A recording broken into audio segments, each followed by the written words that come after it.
When a sitting attorney general goes on national TV and threatens a member of Congress, that's not politics as usual. That's a constitutional crisis in plain sight. And Representative Jasmine Crockett just turned that moment into one of the most unapologetic clapbacks we've seen on Capitol Hill this year. In a fiery committee hearing, Congresswoman Jasmine Crockett accused Attorney General Pam Bondi of using Fox News, or as she called it, faux news, to issue a political threat against her. The exchange comes after Crockett criticized Elon Musk, calling him a crook and above the law, leading Bondi to publicly rebuke her. But Crockett wasn't backing down. She used her floor time to draw a line between law enforcement and political intimidation.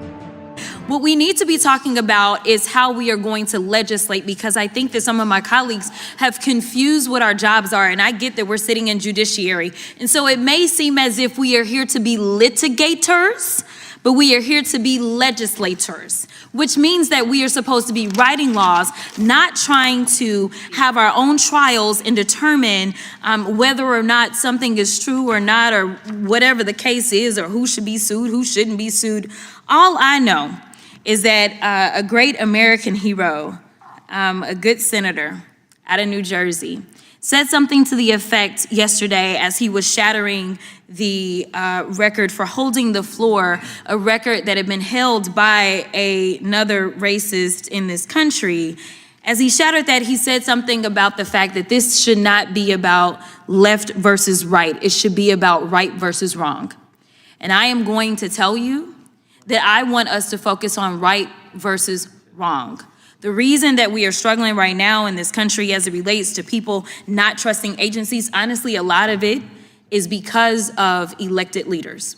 Let me tell you, one of the things that the chairman and I actually agree upon, we don't agree on a lot, is that we both know that there has been a sharp incline as it relates to threats upon our lives. Regardless of what side of the aisle you sit on, we both know and agree that as sitting members of Congress, we both are enduring more death threats than anybody should in this country. And I believe that it is because of the divisive rhetoric, and it is because of the selective enforcement of things. And so when we have, and I'm gonna be clear, because I had remarks and I'm going a whole other way.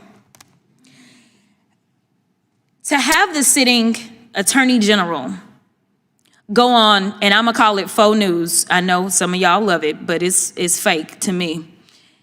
To have her go on Fox News and to then decide that she wanted to send a threat to me, it was wrong.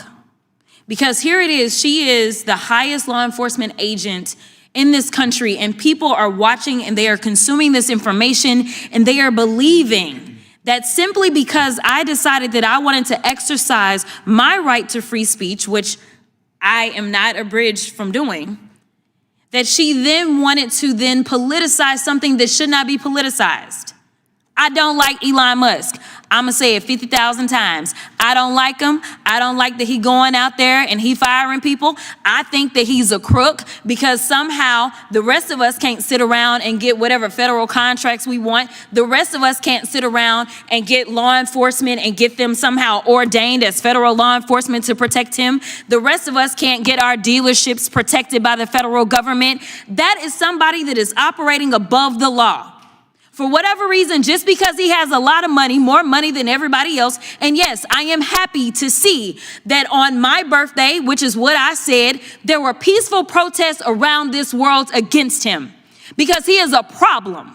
And so you never should have somebody that is sitting that high and is going to sit up here and threaten a sitting member of Congress when she knew good and well, if she watched the entire thing, that I specifically told protesters to make sure you consult with lawyers, just like I've told protesters over and over and over in the history of me advising people to go out and exercise their constitutional right.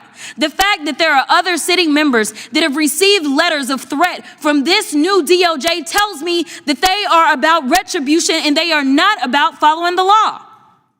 The reason that our party, or I won't even say our party, our country is torn apart is because we can't even agree on right versus wrong. This should not be left versus right. The only thing that we're asking is that we have law enforcement that will show up when there is an actual crime. If somebody calls and says, hey, I need you to investigate this cyber crime, or I need you to investigate this child pornography, or I need you to investigate this robbery, then we want somebody to show up, and we don't want them to look at us and act as if just because I'm black or because I'm woman that I am not worthy of having that case investigated, because we have an administration that is continuously railing against diversity, equity, and inclusion. Or we don't need people that show up that feel like diversity should not be valued. That is why we should have somebody that may show up and looks like me. The final thing that I'll say, because you've been gracious, is this. When I first became a public defender, I had no criminal defense experience. And I walked in and I told my boss, Charlie, I said, listen, you should hire me. He said, why? I said, because I'm black. Charlie looked at me like I was crazy. And I said, let me tell you something.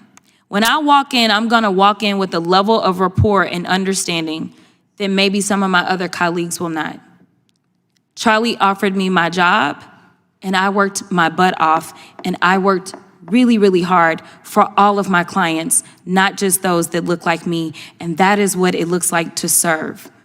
Thank you. Crockett's speech was more than a rebuttal. It was a mirror held up to the American political machine. In her words, this shouldn't be left versus right. It should be right versus wrong. That's a moral argument wrapped in political fatigue, a call to restore meaning to governance.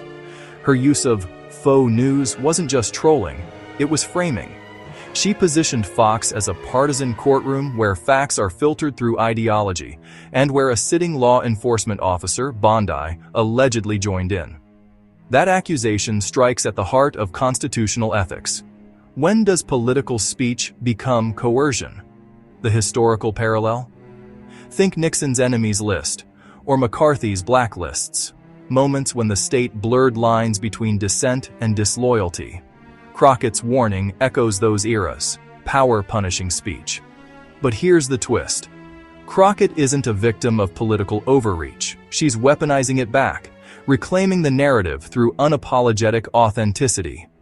Her open disdain for Musk plays to populist anger, while her story about being hired because I'm black disarms critics who dismiss DEI as tokenism.